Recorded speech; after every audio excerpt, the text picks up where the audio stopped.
Shalom, selamat malam semuanya. Apa kabar? Kembali menjumpai kami dari Kota Purwakarta, masih dalam program yang sama, Doa Sehati, setiap hari Rabu pukul 8 malam. Dan masih meluncur dari Gereja PT Linjer Sepenuh atau GPIS Purwakarta. Baru saja diguyur hujan, saat ini baru saja reda dan menikmati udara yang cukup lumayan dingin di malam hari ini. Bagaimana dengan kotamu? Bapak Ibu Saudaraku yang dikasihi Tuhan, saya terus berdoa buat Bapak Ibu semuanya agar senantiasa boleh mengalami kebaikan Tuhan, dan yang terlebih penting agar selalu senantiasa mengalami yang namanya pengalaman secara pribadi dengan Tuhan, di mana saat kita berjalan dengan Tuhan setiap waktu, setiap hari, maka kita akan dapat mengalami bahwa firman Tuhan itu benar-benar hidup. Firman Tuhan itu betul-betul nyata buat kehidupan kita, bahwa apa yang dikatakan oleh Tuhan itu tidak ada yang omon-omon, tidak ada yang sia-sia, tapi betulan, beneran. Artinya apa yang difirmankan oleh Tuhan buat kita umatnya, maka semuanya itu hanya ada ya dan amin. Puji Tuhan. Oleh sebab itu, marilah kita senantiasa bergantung kepada Tuhan, senantiasa berharap kepada Tuhan, sebab Dia sebagai penolong telah terbukti.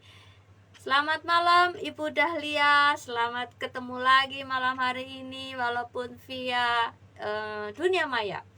Dan kita akan malam hari ini akan bersama-sama dengan umat Tuhan yang mengikuti live streaming malam hari ini untuk berdoa menyembah Tuhan, dan kita mau menikmati indahnya persekutuan kita dengan Tuhan. Dan Tuhan Yesus adalah Tuhan yang sungguh sangat baik buat kita. Dia selalu hadir dalam setiap musim hidup kita.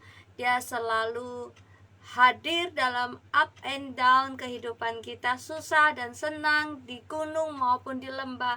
Tuhan selalu memberikan gadanya dan tongkatnya untuk menuntun kita, mengarahkan kita, supaya kita tetap berjalan di dalam kehendak Tuhan. Supaya apa? Supaya kasih karunia Tuhan itu jangan berlalu dari kita, tetapi kita boleh mengalami yang namanya pertolongan demi pertolongan Tuhan. Dilewatkan dari mara bahaya, dilewatkan dari sakit penyakit, dilewatkan daripada orang jahat, dan Tuhan yang akan menuntun tiap langkah kita, orang-orang benar. Haleluya, puji Tuhan. Saudara, mari siapkan hatimu, kita datang kepada Tuhan. Engkaulah kekuatanku.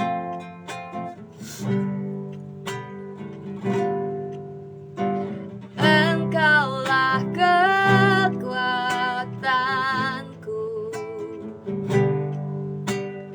tempat perlindunganku saat badai menerpa. Aku tak akan goyah, aku tak akan goyah, sebab Kau sertaku.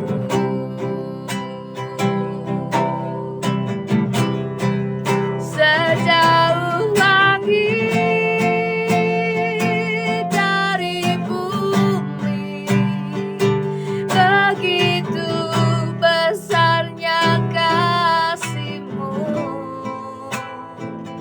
penuhi hati kami yang rindu menyembah-Mu, Yesus. Sejauh langit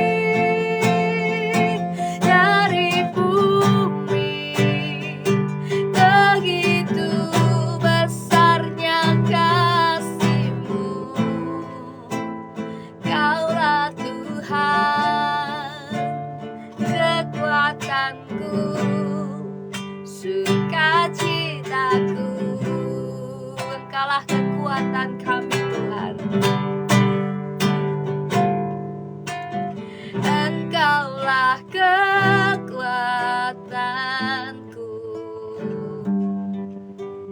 tempat perlindunganku saat badai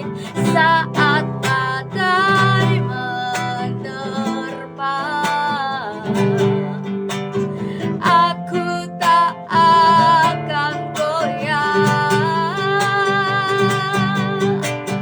aku tak akan goyah, sebab Kau sertaku sejauh langit dari bumi.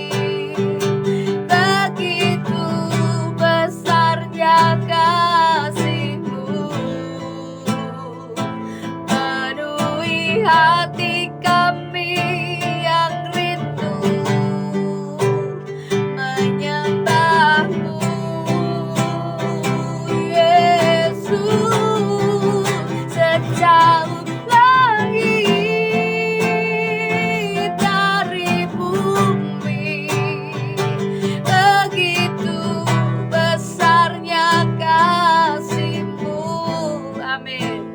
Kaulah Tuhan kekuatanku, sukacitaku, sejauh langit dari bumi. Amin. Sejauh langit dari bumi, begitu besarnya kasih-Mu,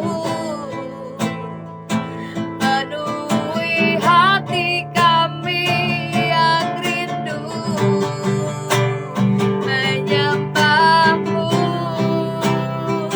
Yesus. Sejauh langit dari bumi, begitu besarnya kasih-Mu.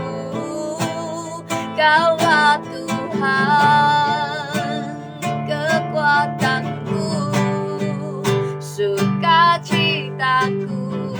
Kaulah Tuhan, Kaulah Tuhan kekuatanku, sukacitaku. Kaulah Tuhan, Kaulah Tuhan kekuatanku,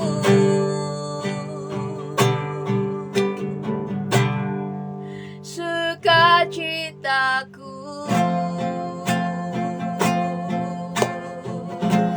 Dimuliakan Engkau Tuhan, pada yang berharap kepada-Mu. Kami datang menyembah-Mu, bersyukur kemurahan-Mu lebih dari hidup. Tuhan, kami datang sujud menyembah-Mu. Kami hadir Tuhan Yesus. Kami perlu Engkau malam ini, kami butuhkan Engkau malam ini.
kami menyembah-Mu.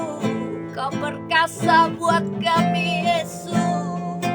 Terima kasih. Kami telah melihat perbuatan-Mu nyata di seumur hidup kami, dan kami menemukan bahwa Tuhan tidak pernah gagal hadir dalam hidup kami, dan tidak pernah sedetik pun Tuhan jauh meninggalkan kami. Bahkan saat kami hampir melupakan Engkau, di situ kasih karunia Tuhan selalu dinyatakan supaya kami kembali pulang, supaya kami kembali mendekat kepadamu. Tuhan, inilah perenungan kami malam hari ini, bahwa kami membutuhkan Engkau sangat, Tuhan.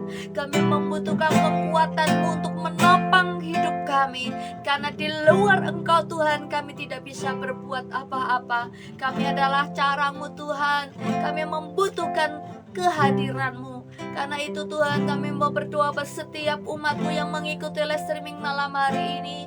Jika ada di antara mereka yang sedang berbeban berat, yang dihantui oleh kecemasan dan kekhawatiran akan hari esok, mari Tuhan, biarlah kasih-kasih-Mu yang nyata itu akan membalut kehidupan mereka dan lingkupi mereka, Tuhan. Dan biarlah pengharapan mereka boleh tinggal di dalam Engkau, dan mereka boleh menemukan kekuatan di dalam-Mu, dan biarlah mereka boleh menegakkan kepala mereka, dan mereka boleh melihat Tuhan Yesus, Kau Allah yang sungguh setia, dan dimampukan untuk tetap berpegang kepada firman-Mu. Kami berdoa malam hari ini, Tuhan, yang mengikuti live streaming malam hari ini, kalau sebentar kami akan mendengarkan firman-Mu, sebentar kami akan belajar firman-Mu. Biarlah Roh Kudus sendiri akan menuntun kami, Tuhan. Dibukakan setiap pengetahuan firman-Mu, Tuhan, untuk kami boleh mengerti dan memahami, dan yang terutama adalah kami melakukannya dalam hidup kami sehari-hari. Urapi kami, urapi terlebih lagi hamba-Mu yang akan menyampaikan firman-Mu, dan singkapkanlah Tuhan kehendak Tuhan atas hidup kami melalui hamba-Mu malam ini. Terima kasih Tuhan, kami sambut berkat firman-Mu hanya di dalam nama Tuhan Yesus. Yang siap menerima berkat Tuhan katakan amin. Selamat malam Pak Victor, selamat malam untuk Ibu Yuli Nur Hayati. Shalom.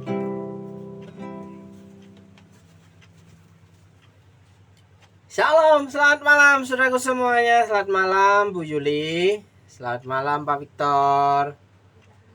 Selamat malam Bu Dahlia yang baik hati, murah senyum, banyak rezeki.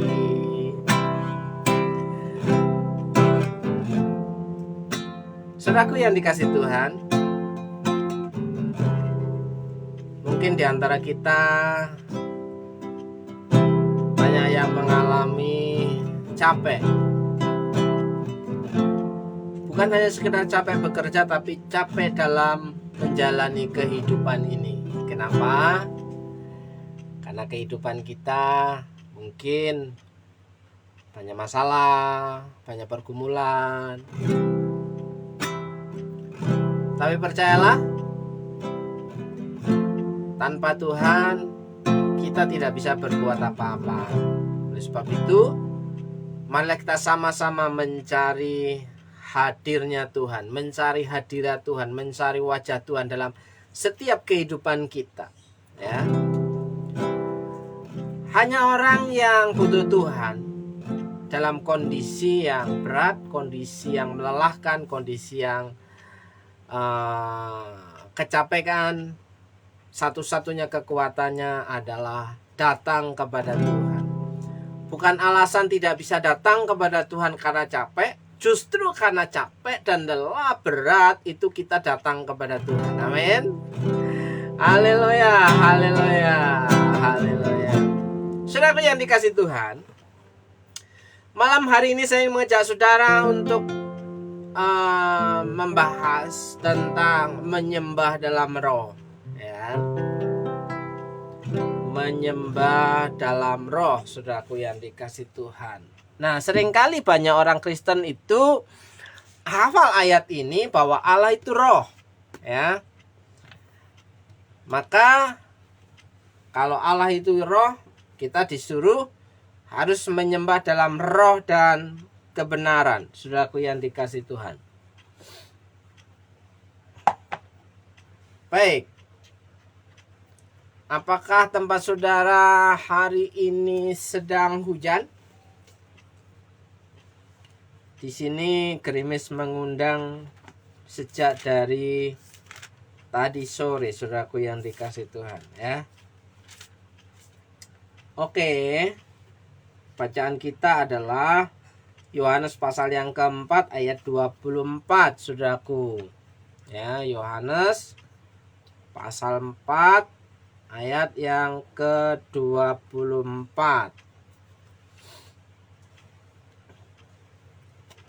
Ya. Baik. Firman Tuhan berkata, Allah itu roh, dan barang siapa menyembah Dia harus menyembahnya dalam roh dan kebenaran. Ada banyak orang Kristen hafal ayat ini atau suka membaca ayat ini, bahwa kita itu harus menyembah Tuhan itu dalam roh, ya. Menyembahnya dalam roh dan kebenaran. Tapi aplikasi praktisnya apa? Menyembah dalam roh itu prakteknya seperti apa? Ya, ada banyak orang Kristen membaca ini biasa-biasa saja, tapi ketika diperhadapkan dengan situasi yang harus dikerjakan, apa sih kita itu menyembah dalam roh? Ya. Coba Bapak Ibu renungkan masing-masing selama kehidupan kita hari ini sampai hari ini. Kita membaca ayat ini, Allah itu roh, ya. Barang siapa menyembah Dia harus menyembahnya dalam roh dan kebenaran. Menyembahnya dalam roh dan kebenaran, ya, menyembah atau ngeroh. Lah, yang namanya ngeroh itu seperti apa? Ya, yang namanya menyembah itu seperti apa? Bukankah menyembah itu berbakti, beribadah, menaklukkan diri, ya, berada di bawah kekuasaan Tuhan, menundukkan diri di hadapan Tuhan. Kalau kita menyembah dalam roh, ya, itu artinya apa, saudaraku yang dikasih Tuhan? Oke, dalam terjemahan yang berbeda, saudaraku, TSI 3, Allah adalah roh. Oleh sebab itu, setiap orang yang mau menyembah Dia harus menyembahnya melalui persatuan dengan Roh Kudus. Jadi menyembah dalam roh itu melalui persatuan dengan Roh Kudus. Nah, ini agak membumi, agak mendarat dan mudah dipahami, ya. Persatuan dengan Roh Kudus, menyembah dalam roh, menyembahnya dalam roh, menyembah Tuhan dalam roh itu bersatu dengan Roh Kudus, manunggaling jiwa, ya, manunggalin hati, menyatu dengan roh. Nah, itu menyembah dalam roh itu menyatu dengan Roh Kudus dan sesuai dengan ajaran benar dari Allah. Kalau orang menyatu hidupnya dengan Roh Kudus, yang menjadi pertanyaan lagi adalah bagaimana mungkin kita bisa menyatu dengan Roh Kudus? Ya. Bagaimana kita bersatu dengan roh? Menyatu, persatuan antara kita dengan Roh Kudus. Ya. Bukankah ini masih abstrak, ya? Masih sulit dan membingungkan. Sulit dipahami oleh orang-orang yang belum paham apa sih menyembah dalam roh. Selamat malam Bu Endang. Ya, kabar baik di Tulang Bawang, ya. Ibu, bapak, saudaraku yang dikasih Tuhan, Alkitab berkata bahwa sejak kita percaya kepada Tuhan Yesus, ya, hidup saudara dan saya itu dimeteraikan oleh Roh Kudus. Kalau saudara membaca Efesus pasal 1, ya, ayat 13 dan 14, ya, hidup yang dimeteraikan oleh Roh Kudus, ya. Karena percaya kepada Tuhan Yesus. Yang pertama. Yang kedua, Alkitab mengatakan bahwa tubuhmu adalah bait Roh Kudus. Tubuhmu adalah bait Roh Kudus.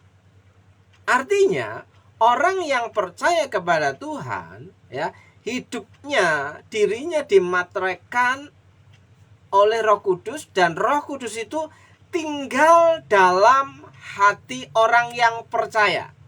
Ya, yang percaya katakan amin, yang setuju katakan amin, bahwa ketika saudara percaya kepada Tuhan Yesus, Roh Kudus itu tinggal bersama dengan saudara. Ya, ada di dalam hati saudara. Karena apa? Ya, hidup saudara, tubuh saudara itu adalah bait Roh Kudus. Nah, berarti kalau Tuhan bertata dalam kehidupan orang yang percaya, berarti dalam hidupnya sudah ada Tuhan. Ya. Dalam hidupnya sudah ada Tuhan. Tuhan yang ada dalam dirinya. Makanya ada firman Tuhan yang mengatakan bahwa saudara itu mencerminkan wajah Kristus. Ya. Karena Kristus tinggal dalam kehidupan saudara, Roh Kudus tinggal dalam kehidupan saudara. Sehingga ketika orang melihat saudara, melihat wajah saudara seperti melihat wajah Kristus. Nah, itu mencerminkan bahwa Tuhan ada di dalam kehidupan kita. Yang menjadi pertanyaan, apakah wajah Kristus itu nampak dalam wajah kita, kehidupan kita, atau justru orang melihat kita itu bukan melihat wajah Tuhan, tapi melihat wajah setan. Ya, orang begitu takut dengan kita, orang begitu khawatir dengan kita, was-was dengan kita, orang begitu tersandung dengan kita.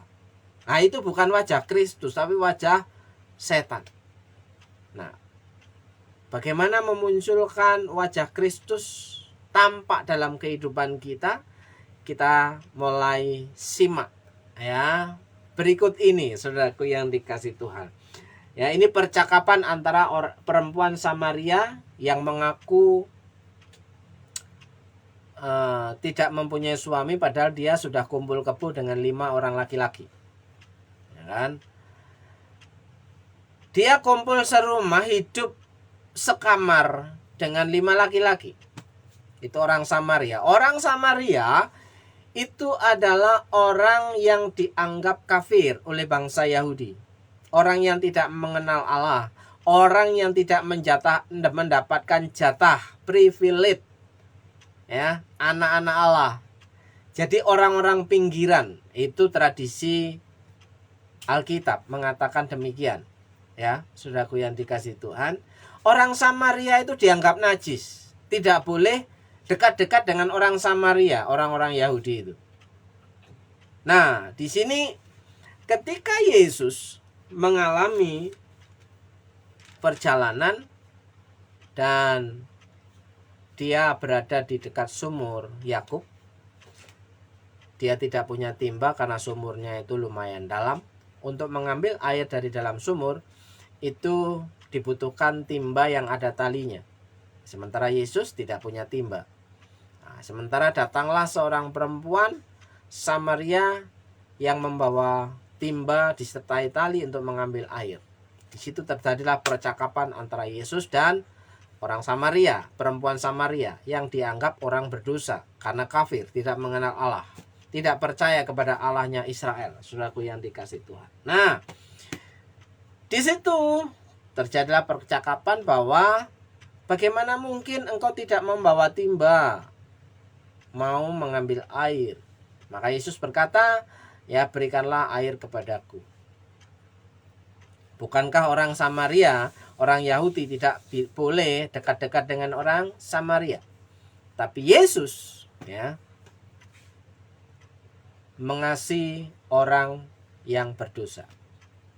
Bahkan murid-murid Yesus di tempat yang lain pun berkata ketika Yesus ada di rumah Zakius, ya, mengapa atau orang-orang Farisi, orang-orang Yahudi, orang-orang ahli Alkitab itu berkata, mengapa ia berkumpul bersama dia, mengapa ia berada di rumah orang berdosa? Zakius dianggap berdosa. Demikian juga orang Samaria adalah orang berdosa yang tidak mengenal Allahnya Israel. Ya, makanya di sini Yesus pun dipertanyakan oleh banyak orang Yahudi, atau mungkin juga murid-muridnya terheran-heran, kenapa Tuhan, kenapa guru ya bercakap-cakap dengan perempuan sundal itu. Ya.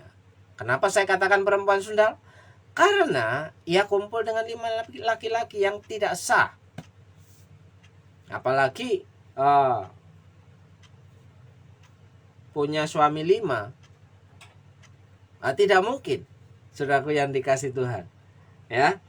Oleh sebab itu, sampai di sini percakapan itu, kata Yesus ayat 21, percayalah kepadaku, hai perempuan. Percayalah kepadaku. Jadi Tuhan Yesus itu care, Tuhan Yesus itu peduli, mendatangi orang berdosa, bercakap-cakap dengan orang berdosa, ya, untuk mau mengatakan percayalah kepadaku, ya, bahwa Tuhan Yesus sanggup menolong kehidupannya, ya kan? Dikatakan, kamu menyembah apa yang tidak kamu kenal, kami menyembah apa yang kami kenal. Orang-orang Yahudi, orang-orang Israel, ya, menyembah Allah yang dikenal, Allah Yahweh, Allah Israel, Adonai, Elohim. Ya. Sementara orang Samaria pergi ke gunung-gunung. Ya. Di sana mempersembahkan korban. Di altarnya yang dibuat sendiri. Nah, saudaraku yang dikasih Tuhan, ayat 24 mengatakan Allah itu roh, dan barang siapa menyembah dia harus menyembahnya dalam roh dan kebenaran. Kembali ke topik semula, menyembahnya dalam roh. Ya, menyembahnya dalam roh. Itu menyembah dalam kehidupan orang percaya kepada Tuhan, itu bersatu dengan Roh Kudus. Alkitab dalam bagian yang lain mengatakan, hendaklah hidupmu dipimpin oleh Roh. Karena Roh itu sudah ada di dalam diri orang percaya. Hidupnya dimateraikan oleh Roh Kudus dan sesuai dengan ajaran yang benar, sesuai dengan kebenaran firman Tuhan. Bukankah Yesus pernah berkata bahwa manusia itu hidup bukan hanya dari roti saja, tapi dari firman Kristus, firman Allah, dari firman-Nya. Ya. Apakah makanan itu tidak penting? Apakah roti tidak penting? Apakah nasi tidak penting? Apakah tempe tidak penting? Apakah tahu tidak penting? Itu penting. Bukankah Tuhan Yesus memberikan satu perintah kepada murid-muridnya, berilah mereka makan. Bukankah makanan itu penting? Tapi di sisi ini Tuhan Yesus berkata apa? Ya, kita akan baca ayat 25. Jawab perempuan itu kepadanya, aku tahu bahwa Mesias akan datang, yang disebut juga Kristus. Apabila ia datang, ia akan memberitakan segala sesuatu kepada kami. Kata Yesus kepadanya, akulah dia yang sedang berkata-kata dengan engkau. 27, pada waktu itu datanglah murid-muridnya dan mereka heran. Murid-murid Yesus heran. Ya, apa yang diherankan? Bahwa ia sedang bercakap-cakap dengan seorang perempuan. Tetapi tidak seorang pun yang berkata, apa yang engkau kehendaki atau apa yang kau percakapkan dengan dia. Tidak ada yang berani bertanya kepada Yesus, apa yang kepo amat nih murid-murid Yesus nih. Ya. Banyak orang Kristen yang juga kepo dengan kehidupan orang lain. Sementara hidupnya sendiri berantakan, saudaraku ya. Keluarganya sendiri berantakan. Terlalu kepo dengan urusan pribadi keluarga orang lain, terlalu kepo terhadap urusan pribadi hidup orang lain, tapi tidak mau kepoh dengan hidupnya sendiri. Seperti halnya murid-murid Yesus pada waktu itu. Ya, mereka heran. Apa yang guru cakapkan? Ya. Maka perempuan itu meninggalkan tempayannya di situ lalu pergi ke kota dan berkata kepada orang-orang, "Mari lihat, di sana ada seorang yang mengatakan kepadaku segala sesuatu yang telah kuperbuat. Mungkinkah dia Kristus?" Maka mereka pun pergi keluar kota lalu datang kepada Yesus. Bayangkan, pergi keluar kota sementara Yesus itu ada di luar kota. Sementara perempuan itu kembali ke Samaria. Hanya untuk menceritakan sudah bertemu dengan Yesus, dan Yesus memberitahu apa yang perempuan itu perbuat. Ya kan? Lalu banyak orang ikut bersama dia berjumpa dengan Yesus. Sementara itu murid-muridnya mengajak dia. Murid-murid Yesus mengajak Yesus, katanya, "Rabi, makanlah." Murid-murid Yesus urusannya makan melulu. Ya. Enggak bertanya tentang apa maksud Tuhan bercakap-cakap dengan perempuan Samaria, karena mereka takut atau mungkin malu atau sungkan karena kepohnya itu, ya. Sebenarnya hal yang wajar seorang murid bertanya kepada gurunya, "Guru, apa yang sedang guru lakukan?" Sebenarnya bisa bertanya demikian, saudaraku. Tapi mereka enggan untuk mempertanyakan hal itu. Justru yang mereka katakan, "Guru, makanlah." Yang diurusin cuma soal makan. Sementara percakapan Yesus dengan perempuan Samaria itu begitu penting. Kenapa? Misi kerajaan Allah terjadi di situ. Supaya apa? Perempuan Samaria itu diselamatkan. Karena ia orang berdosa. Ketemu dengan Yesus, harusnya terjadi perjumpaan pribadi. Itu adalah pertobatan. Mengenal Tuhan secara pribadi. Tapi yang diurusin para murid adalah makan. Ya kan? Nah, bagaimana dengan saudara dan saya? Ya. Selama kehidupan kita hari-hari ini, kesusahan saudara dan saya, dan ada banyak orang-orang Kristen yang dipikirkan, yang di otak, bagaimana mencari makan, kok makan selalu kurang, bagaimana kebutuhan, kebutuhan makan, makan dan makan, tanpa memikirkan apa yang Tuhan mau dalam kehidupan sebagai orang yang percaya kepada Tuhan. Ya. Terus di situ dikatakan, "Guru, Rabi, makanlah." Ayat 32, "Akan tetapi ia berkata kepada mereka, padaku ada makanan yang tidak kamu kenal." Ya. Yesus tahu apa yang dibutuhkan manusia, murid-muridnya. Tapi murid-muridnya tidak paham apa yang dikerjakan oleh Yesus. Ya, dikatakan, "Rabi, makanlah." Tapi jawab Tuhan, "Padaku ada makanan yang tidak kamu kenal." Apa makanan yang tidak kamu kenal? Ya kan? Maka murid-murid itu berkata seorang kepada yang, "Adakah orang yang telah membawa sesuatu kepadanya untuk dimakan?" Lagi-lagi para murid-murid Yesus tetap memikirkan soal makanan. Apakah ada yang mengirim Yesus makanan? Sementara di situ Yesus sendirian. Apakah ada yang kenal dengan Yesus? Sementara Yesus sedang bercakap-cakap di sebuah sumur yang jauh daripada perumahan, saudaraku. Wow. Di pikiran para murid hanya soal makan, dan makan. Ya kan? Seolah-olah makanan itu menjadi nomor satu dalam kehidupannya. Ya, mumpunglah makan gratis. Ya kan? Saudaraku yang dikasih Tuhan, malam hari ini saya ingin berbicara dari hati ke hati kepada saudara. Ya kan? Pikirkanlah perkara-perkara yang di atas. Maka perkara-perkara yang di bawah, yang di bumi akan dipikirkan Tuhan terhadap hidupmu. Ya. Percayalah kepada Dia, maka Ia akan segera bertindak menolongmu. Jadi jangan yang dipikirkan hanya soal makanan, bagaimana kita bisa makan. Itu betul.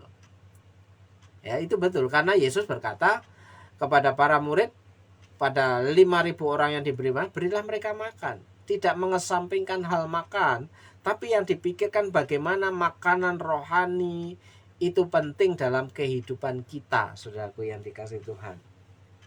Lanjut, ya. Adakah orang yang telah membawa sesuatu kepadanya untuk dimakan? Murid-murid berpikir ada orang yang mengirim makanan kepada Yesus. Kata Yesus kepada mereka, makananku ialah melakukan kehendak Dia yang mengutus aku dan menyelesaikan pekerjaannya. Makananku adalah melakukan kehendak Dia. Orang yang melakukan kehendak Dia, orang yang bekerja itu punya hak untuk mendapatkan upahnya. Ya, orang yang bekerja ya punya hak untuk menikmati makan. Ya. Orang yang melakukan kehendak Bapa, ya dikatakan makananku ia melakukan kehendak Dia yang mengutus aku dan menyelesaikan pekerjaan. Selesaikan dulu pekerjaannya baru makan, saudaraku. Jangan yang dipikiran makan dulu. Makanan aja. Kita semua butuh makanan. Kita semua butuh makan. Tapi makanan itu tersedia kalau kita melakukan sesuatu, bekerja. Ya, Yesus memberikan prioritas bahwa makananku adalah melakukan kehendak Bapakku. Itu artinya jika kita mengutamakan Tuhan, urusan kebutuhan kita, Tuhan yang mengcover, saudaraku. Yang sekali lagi, jika kita mengedepankan kepentingan Tuhan, Injil Kerajaan Allah, menyampaikan kabar baik kepada dunia ini, kepada orang-orang di sekitar kita yang membutuhkan belas kasihan Tuhan, maka urusan jasmani kita Tuhan yang memberkati. Kalau saudara dan saya sudah melakukan pekerjaan, melakukan sesuatu yang diusahakan, artinya orang yang bekerja patut mendapatkan upahnya sehingga dapat memenuhi kebutuhan hidupnya, saudaraku. Jadi Yesus tidak memisahkan antara hal yang rohani dan yang duniawi. Kita masih ada di dunia, orang yang ada di dunia masih butuh makan, tapi orang yang punya rasa menyembah dalam Roh Kudus, dia tahu mana yang lebih dulu, yang akan didahulukan. Saudaraku, percaya tidak percaya, saudara makan itu hanya bisa mengenyangkan paling 3 jam. Saudara sudah lapar lagi. Saudara minum, paling sebentar kemudian juga akan merasa haus.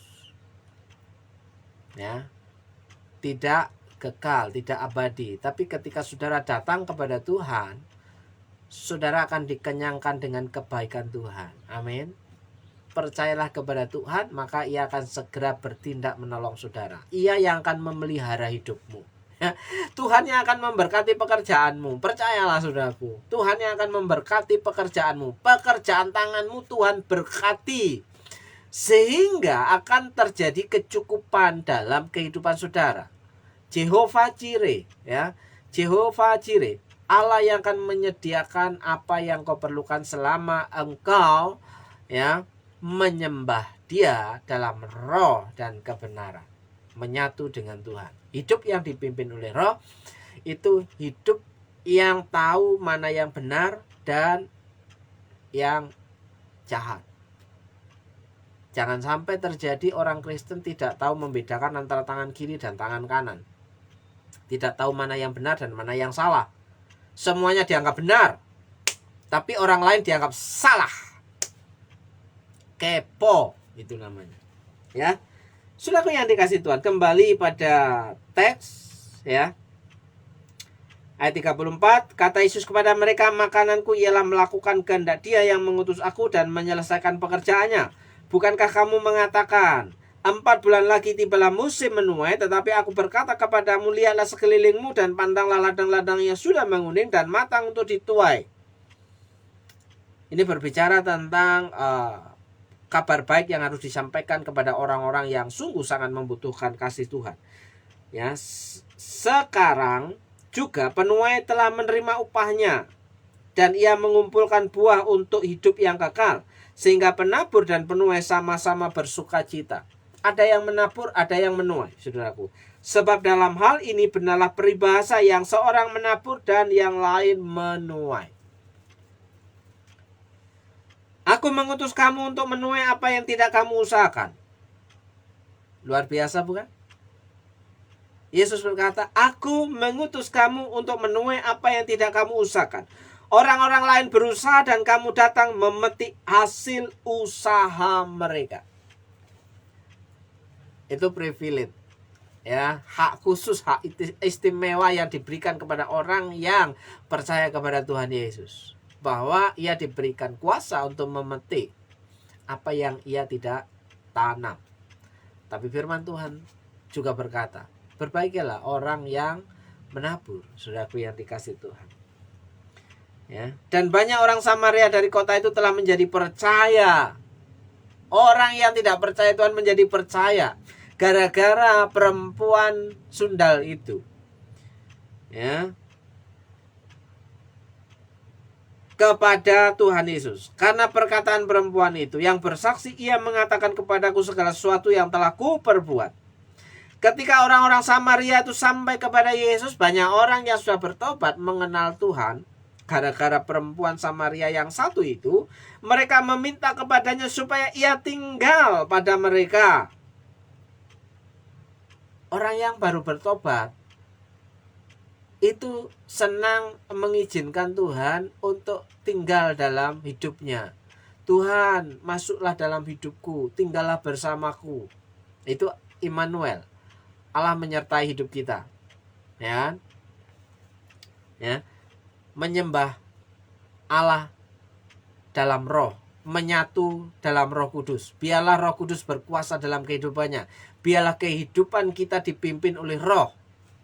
Ya.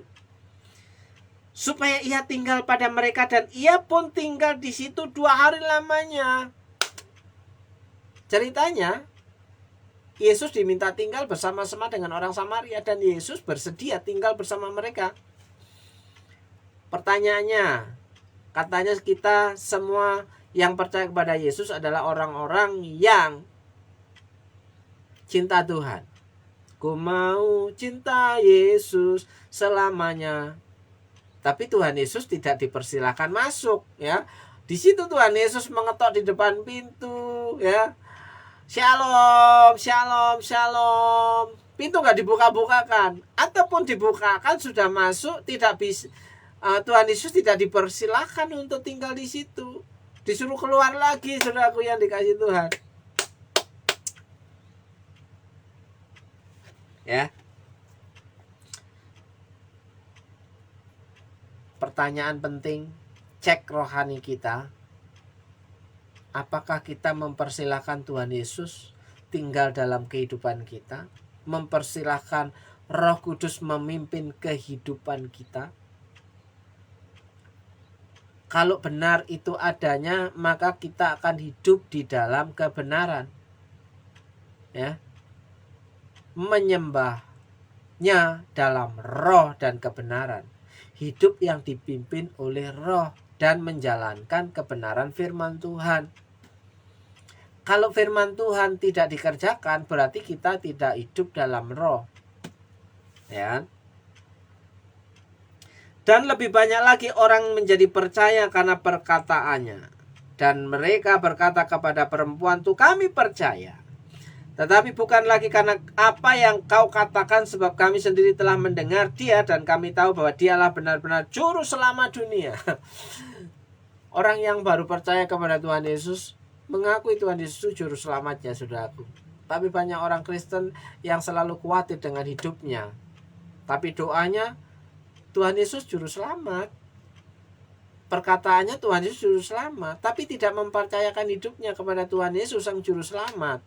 Dia masih tetap khawatir, dia masih tetap meninggalkan Tuhan, hidup semau-maunya, saudaraku yang dikasihi Tuhan. Cek and recheck kehidupan rohani kita. Apakah kita mempersilahkan Tuhan berkuasa bertata dalam kehidupan kita, atau kita hanya sekedar membutuhkan Tuhan saat kita perlu saja?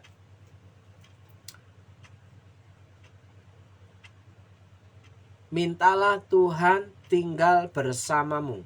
Itu artinya menyembah Allah dalam roh dan kebenarannya. Maka hidup saudara akan respect terhadap firman Tuhan. Karena orang-orang duniawi tidak suka dengan hal-hal yang rohani. Artinya apa? Orang yang tidak suka hal-hal rohani itu orang-orang duniawi yang tidak percaya Tuhan, yang tidak mempersilahkan Tuhan tinggal dalam kehidupannya.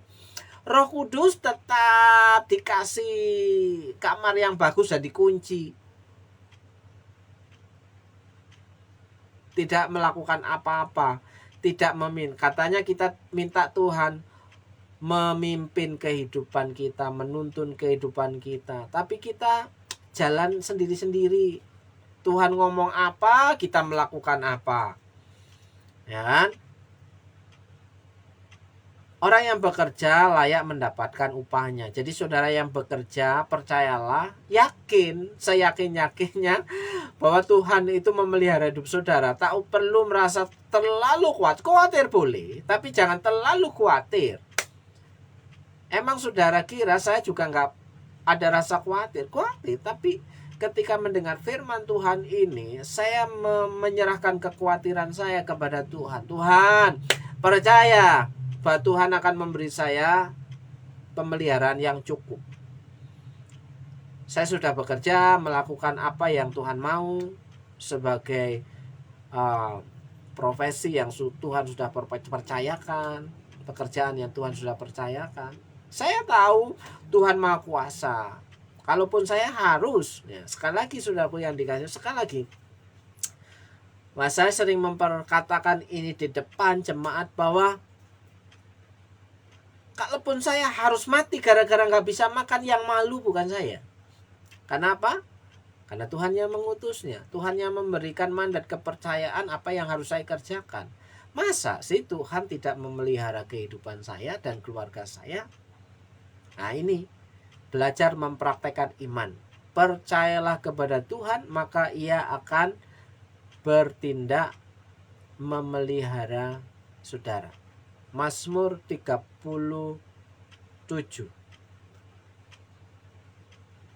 ayat yang ke-5. Ayat yang ke-4, ayat hafalannya Bu Suci. Ya, bergembiralah karena Tuhan, maka ia akan memberikan apa yang diinginkan hatimu. Ayat yang ke-5, percayalah kepada Tuhan dan berharaplah kepadanya, maka ia akan memeliharamu. Ia akan segera bertindak menolongmu. Percayalah, sesulit apapun situasi ekonomi hari-hari ini, Tuhan memberkati pekerjaanmu, Tuhan memberkati keluargamu, Tuhan memberkati rumah tanggamu. Bahwa Tuhan itulah sang penolong yang sesungguhnya. Jangan sandarkan dengan pekerjaanmu, tapi sandarkan bahwa apa yang sudah kau kerjakan, Tuhan sanggup memberkati pekerjaanmu dan hidupmu. Ada amin saudaraku? Saya sih yes. Ya, saya sih yes. Tuhan itu baik. Ia memberikan yang terbaik. Ia menjadikan segala-galanya baik. Kalaupun dunia berkata dunia sedang gonjang-ganjing, ya, seperti halnya Yesus meredakan badai, ya, ia cukup berkata, tenanglah, teduhlah, maka ombak yang besar itu akan menjadi tenang dan teduh. Demikian saudaraku yang dikasihi Tuhan, tetaplah percaya kepada pemeliharaan Tuhan dan tangan Tuhan yang perkasa, bahwa Tuhanlah yang menjadi kekuatanmu.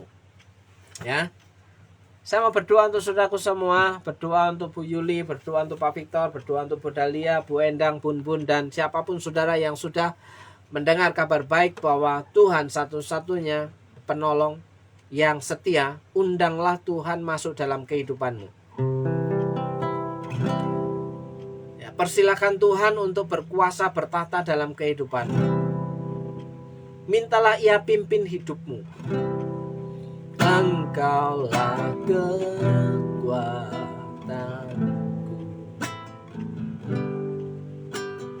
tempat perlindunganku. satu-satunya tempat perlindungan dan kekuatan kita hanya kepada Tuhan. Ya. Sembahlah Dia dalam roh dan kebenaran. Persilakan Roh Kudus memimpin kehidupan saudara, maka jalan saudara akan lurus. Ketika firman Tuhan, maka Ia akan meluruskan jalanmu. Amsal pasal yang ketiga. Maka bersedialah hidup saudara dipimpin oleh Roh, sehingga jalan hidup saudara dituntun oleh kebenaran firman Tuhan. Dalam berkat nama Yesus, berdoa untuk saudaraku semua, berkat kemurahan Tuhan terjadi atas hidup saudara. Saudara yang sedang lemah tubuh sakit, saudara menikmati jamahan Tuhan, jadilah sehat, sembuh, dan sempurna, tahir dalam berkat nama Yesus. Saudara yang bergumul dengan ekonomi saudara, saya berdoa kiranya Tuhan memberkati hasil pekerjaanmu. Apapun yang kau kerjakan, Tuhan memberkati, sehingga memberikan kecukupan demi kecukupan apa yang kau butuhkan dalam usaha dan keluargamu. Dalam berkat nama Tuhan Yesus. Saudara yang bergumul dengan rumah tangga, saya berdoa kiranya Tuhan memulihkan keluargamu. Dalam berkat nama Yesus, saudara yang percaya bahwa Tuhan memerintahkan berkat yang baru setiap pagi, setiap hari dalam kehidupanmu.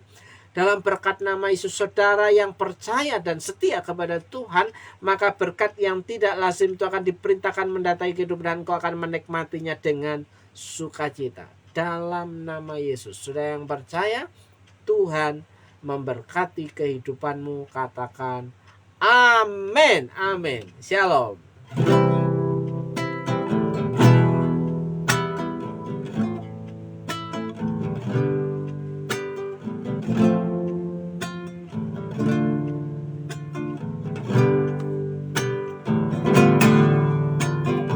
Engkaulah kekuatanku,